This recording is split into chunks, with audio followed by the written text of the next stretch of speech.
दुनियादारी is sponsored by नेक्स्टडोर hub. अपने business को ऑनलाइन लेकर आओ फ्री में। नेक्स्टडोर हब पे अपना दुकान ऑनलाइन करना है एकदम आसान। नेक्स्टडोर हब आपको अपने शहर में और अधिक उपभोक्ताओं तक पहुंचा देता है, आपको अपना बिजनेस बढ़ाने में मदद करता है। नजदीकी दुकान से खरीदना अब पहले से भी होगा आसान। हम हैं next door hub, local online shopping platform.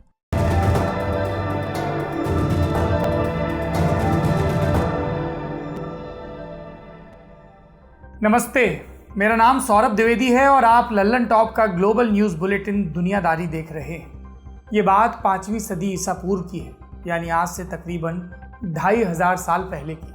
तब चीन एक जमा चीन नहीं था, 6-7 हिस्से थे उसके। वो हमेशा आपस में लड़ते झगड़ते रहते। इनमें से ही एक था वू स्टेट। आजकल जहाँ चीन का जियांगसू प्रांत है, वहीं पर थी इसकी लोकेशन। वहाँ रहता था एक आदमी, नाम था सुनजी। सुनजी की ड्यूटी थी अपने राजा होलू के दरबार में। यहाँ उसका काम था आए दिन होने वाली लड़ाइयों में अपने राजा के लिए रणनीतियाँ बनाना। एक दिन सुनजी जीवन पूरा करके दुनिया से निकल लिए और जाते जाते अपने पीछे एक किताब छोड़ गए, ताकि जब वो न रहें तब भी आने वाले शासकों को उनकी रणनीति की समझ मिलती रहे। इस किताब का नाम था पिंग फा, यानी युद्ध कला। साल बीते, सदियाँ बीती और फिर आई 20वीं सदी। चीन में फिर आया एक जनरल। उसने अपने देश की सत्ता बदलने के लिए लोग जुटाए और लंबी लड़ाई लड़ी। और इस लड़ाई में उसके औजारों में एक वो किताब भी थी। कौन सी किताब? वही सुनजी की लिखी पिंग फा, यानी आर्ट ऑफ वॉर। और सुनजी की किताब से दीक्षा लेने वाला ये जनरल था माओ त्से तुंग। इस सितंबर को माओ को दुनिया से गए 44 बरस हो जाएंगे, लेकिन इतने बरस बाद भी माओ का चीन सुनजी की दिखाई राह को फॉलो कर रहा है। कौन सी राह? वो राह जिसमें दुश्मन से बरतने के कुछ फॉर्मूले बताए गए हैं। मसलन ये कि किसी भी जंग में दुश्मन पर वार करने के 2 तरीके होते हैं, डायरेक्ट और इनडायरेक्ट। इन दोनों को मिलाकर इस्तेमाल करो तो दांवपेच की अनगिनत राहें निकल आएंगी। एक निपुण लड़ाका इन दोनों तरीकों से अपने दुश्मन को छकाएगा। वो दुश्मन को अपनी शर्तों से चलाएगा। अगर दुश्मन फिर भी आसान स्थिति में है तो कुशल लड़ाका उसे तंग करेगा, परेशान करेगा, ऐसी जगह पर वार करेगा कि दुश्मन ने कल्पना की हो। और जब वो बचाव की मुद्रा में आ जाए और सरेंडर कर दे, तब अपनी रीति नीति लगाएगा। युद्ध जीतने के लिए सुनजी के बताए तरीके बाय हुक और बाय क्रुक की राह ले जाते हैं। इस मुहावरे में जो क्रुक शब्द है, अंग्रेजी में उसका मतलब होता है टेढ़ी मूठ वाला चरवाहे का डंडा, जैसे टेढ़ी उंगली। क्रुक शब्द के और भी कई मतलब हैं, मसलन बेईमान, अपराधी, धोखेबाज। आज की दुनियादारी की हमारी कहानी भी चीन की ऐसी ही क्रुक मंशाओं से जुड़ी है। ऐसी मंशाएं जिन्हें पूरा करने के लिए वो किसी भी हद की ढिठाई कर सकता है। क्या है माजरा? माजरा बहुत हाई प्रोफाइल है, जहां एक बहुत सीनियर ओहदे पर बैठी चाइनीज महिला को कनाडा ने धर लिया। किस लिए? धोखाधड़ी के आरोप में। कनाडा को इस महिला के बारे में खड़काया था अमेरिका ने, और उन्हीं की रिक्वेस्ट पर कनाडा ने ये गिरफ्तारी की। इस पर चीन बहुत नाराज हुआ, हाथ पांव मारे, लेकिन कनाडा नहीं माना तो चीन ने लगाई युक्ति। उसने कनाडा के 2 ताकतवर लोगों को गिरफ्तार कर लिया और उन पर जासूसी का इल्ज़ाम लगा दिया। और फिर कनाडा को ऑफर भेजा, लेट्स स्वैप, यानी तुम हमारी नागरिक को छोड़ दो, हम तुम्हारे लोगों को जाने देंगे। ये संक्षेप में है मामला, विस्तार से समझते हैं क्योंकि इसका वजन बहुत ज़्यादा है। और वजन आपको तब समझ में आएगा जब कनाडा में कैद उस चीनी महिला की पहचान पता चलेगी, जिसको छुड़वाने के लिए चीन की सरकार जासूसी वाली स्क्रिप्ट लिख रही है। इस महिला का नाम है मंग वांचो। 48 साल की मंग वांचो चीन की सबसे बड़ी प्राइवेट कंपनी हुएवी की चीफ बिजनेस एग्जीक्यूटिव है। आसान भाषा में कहें तो मालिक की बेटी हैं। मालिक की बेटी मतलब हुएवी कंपनी के मुखिया रेन ज़ेफेई की बेटी। हुएवी दुनिया में टेलीकम्युनिकेशन फील्ड की नंबर 1 कंपनी है। 5G टेक्नोलॉजी में इसका कोई तोड़ नहीं है अभी, लेकिन हुएवी का मामला संदिग्ध है।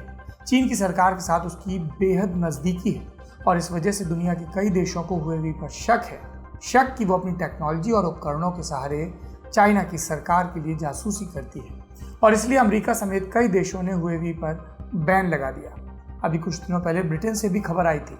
बताया गया कि ब्रिटिश प्रधानमंत्री बोरिस जॉनसन लोकतांत्रिक देशों का एक D10 समूह बनाना चाहते हैं। इसमें भारत समेत America, Germany, France, Japan, Canada, Australia और दक्षिण कोरिया जैसे मुल्कों को रखे जाने की प्लानिंग हो रही है। और ये जो D10 का कंसेप्ट है वो हुएवी के ही जवाब में आया, ताकि ये देश साथ मिलकर 5G टेक्नोलॉजी पर काम करें। अब आपको समझ आ गया होगा कि मंग वांचो की गिरफ्तारी कितने ऊपर का मामला है। अब चलते हैं गिरफ्तारी के ब्यौरों पर। कनाडा के सुदूर पश्चिम में ब्रिटिश कोलंबिया नाम का एक स्टेट है। यहाँ एक शहर है वैंकूवर। 1 दिसंबर 2018 को इसी वैंकूवर के इंटरनेशनल एयरपोर्ट पर बैठी फ्लाइट अनाउंसमेंट का इंतजार कर रही थी मंग वांचो।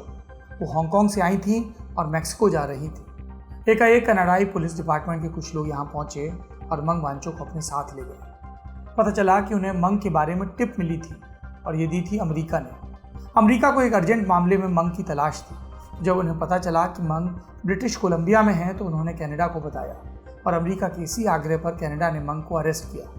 किस मामले में तलाश थी मंग की? अमेरिका के मुताबिक मंग ने फ्रॉड किया है। फ्रॉड ये कि उन्होंने अमेरिकी बैंकों से झूठ बोला। उन्हें ईरान में कारोबार करने वाली एक टेलीकम्युनिकेशन फर्म के साथ अपने संबंधों पर अंधेरे में रखा। जिन कंपनियों के साथ यूएवी के लिंक पर सवाल है उसका नाम है स्काईकॉम टेक और कैनिकुला होल्डिंग्स। इन दोनों का लिंक है ईरान और सीरिया के साथ। अमेरिकी जस्टिस डिपार्टमेंट के मुताबिक यूएवी का इन कंपनियों से लिंक होना ईरान पर लगाए गए आर्थिक प्रतिबंधों का उल्लंघन है। मंग को अरेस्ट किए जाने पर चीन ने अपने यहाँ नियुक्त कनाडा के राजदूत जॉन मैककॉलम को तलब किया। धमकाया कि मंग को अरेस्ट करना कनाडा को महंगा पड़ेगा। ये धमकी दी गई 8 दिसंबर 2018 को और इसके 3 दिन बाद यानी 11 दिसंबर 2018 को कनाडा का बयान आया। उसने कहा कि चीन ने इंटरनेशनल क्राइसिस ग्रुप के साथ काम कर रहे पूर्व कनाडाई डिप्लोमेट माइकल कोरविक को हिरासत में ले लिया। और इसके एक रोज बाद यानी 12 दिसंबर 2018 को चीन से एक खबर आई। चाइनीज मीडिया ने बताया कि कनाडा के कारोबारी माइकल स्पावोर को भी चीन में गिरफ्तार कर लिया गया है और उन पर चीन की राष्ट्रीय सुरक्षा को खतरा पहुंचाने का आरोप लगा है। कनाडा ने कहा चीन बेवजह ही स्पावोर और कोवरिक को अरेस्ट कर रहा है। अमेरिका ने भी ये बात कही और जवाब में चीन ने मंग का नाम लिया। कहा मंग की गिरफ्तारी भी तो गैर कानूनी है। आगे क्या हुआ? जनवरी 2019 में कनाडा ने अपने नागरिकों के लिए एक एडवाइजरी जारी की। कहा चीन जाने से बचें, वहाँ पर मनमाने कानून और आरोपों का आप शिकार बन सकते हैं। जवाब में चीन ने भी एडवाइजरी निकाली और नागरिकों को कनाडा जाने से मना किया। कहा आप गिरफ्तार हो सकते हैं। तो इन सब का टेंशन था। ऊपर से यूएवी का एक और मामला था। सवाल ये था कि क्या अमेरिका की तरह कनाडा भी यूएवी पर बैन लगाएगा। चीन का कहना था कि अगर ऐसा हुआ तो कनाडा अंजाम झेलने को तैयार रहे। तो चीन धमकियों पर धमकियां दे रहा था और कनाडा कह रहा था कि कानून अपना काम कर रहा है। उधर अमेरिका ने मंग के प्रत्यर्पण के लिए आधिकारिक आवेदन भी दे दिया। उसने मंग पर 3 मुख्य आरोप लगाए। पहला वायर फ्रॉड यानी टेलीकम्युनिकेशंस और बाकी संचार माध्यमों की मदद से वित्तीय जालसाजी। दूसरा आरोप बैंक फ्रॉड का और तीसरा आरोप वायर और बैंक फ्रॉड करने की साजिश रचने का। अमेरिका ने एक्स्ट्राडिशन की आधिकारिक अर्जी डाली जनवरी 2019 में और तब से ये मामला चल रहा है। मंग तब से कनाडा में है, हाउस अरेस्ट में है और इस मामले में पिछला बड़ा अपडेट आया 27 मई 2020 को। क्या हुआ इस दिन? इस दिन कनाडा की एक अदालत ने फैसला सुनाया। कहा मंग को अमेरिका भेजने का केस आगे बढ़ेगा।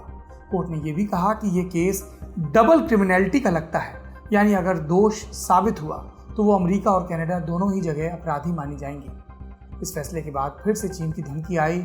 उसने कहा कि ये केस कनाडा के साथ उसके रिश्ते बिगाड़ेगा। चीन बदले की मंशा से दोनों कनाडाई नागरिकों को अरेस्ट करने की बात नहीं मानता।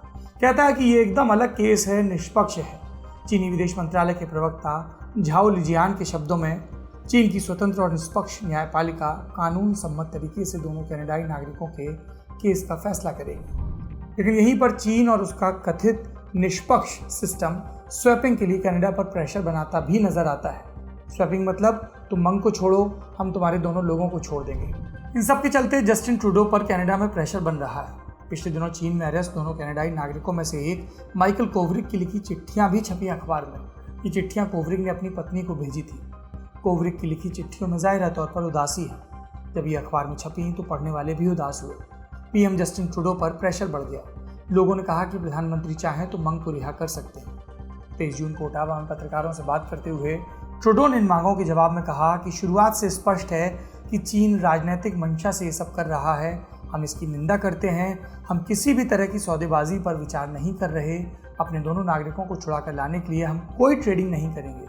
जो कोई भी स्वैपिंग की बात कर रहा है वो हमारे आदर्शों को कमज़ोर कर रहा है। वो हमारे स्वतंत्र न्यायिक सिस्टम को कमज़ोर कर रहा है। स्वैपिंग की बात करने वाले हमारे मूल्यों और आदर्शों की अहमियत नहीं जानते। आपने ट्रूडो का बयान सुना। अब चीन पर लौटते हैं। बहुत मुमकिन है कि चीन ने जानबूझकर माइकल कोवरिक की चिट्ठियां उनकी पत्नी को भिजवाई हों ताकि इसके बहाने कनाडा की जनता भावुक हो। इसकी एक झलक मिली 24 जून को चाइनीज फॉरेन मिनिस्ट्री के प्रवक्ता झाओ की एक प्रेस ब्रीफिंग में।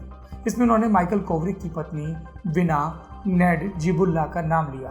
कहा कि विना चाहती हैं कि कनाडा उनके पति को रिहा करवाए।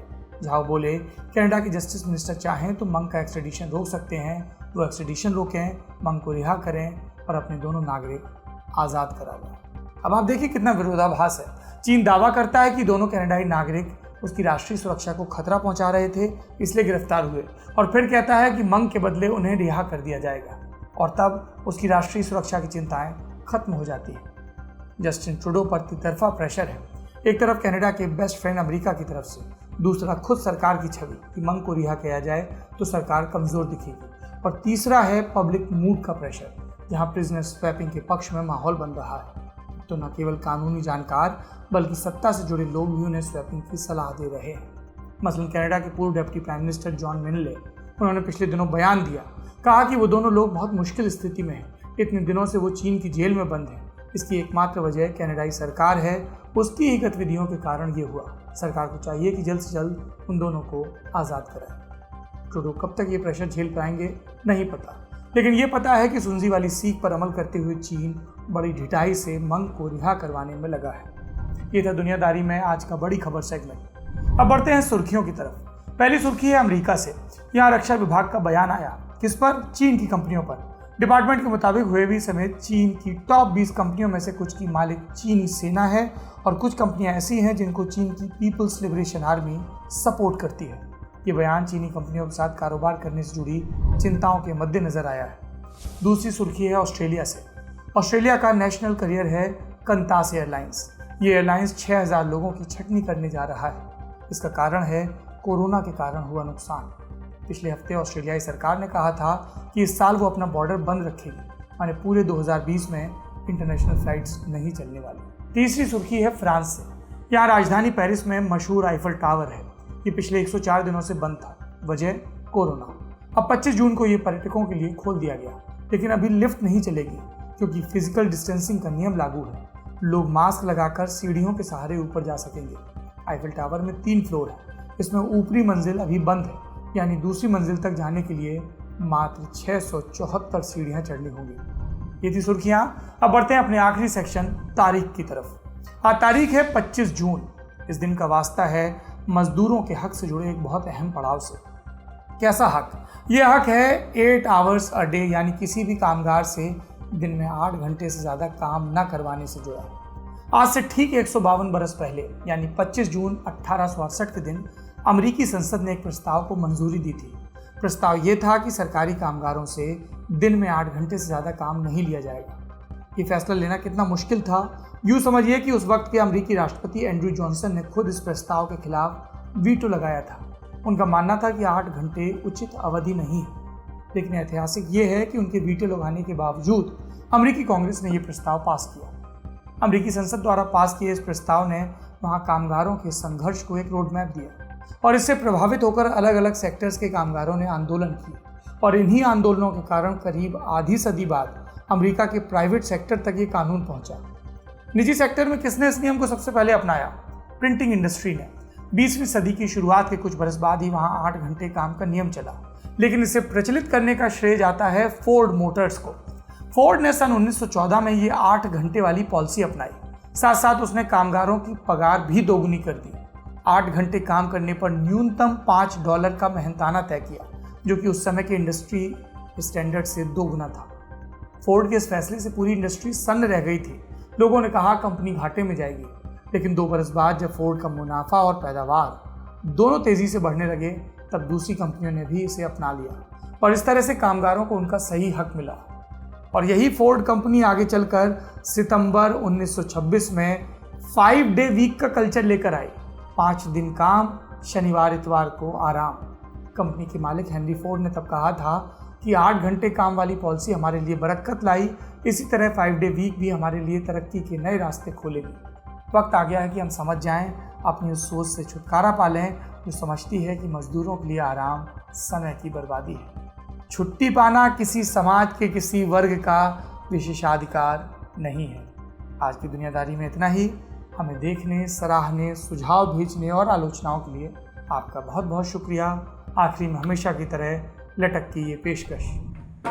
भैया ओ भैया मजदूर भैया, भैया ओ भैया मजदूर भैया की हमदा बनल किसान, की हमदा बनल किसान, की हमर बेटा भूखल सुते मोरा, हमर बेटा भूखल सुते मोरा। हल हम जोतिला अन उपजाविला, हल हम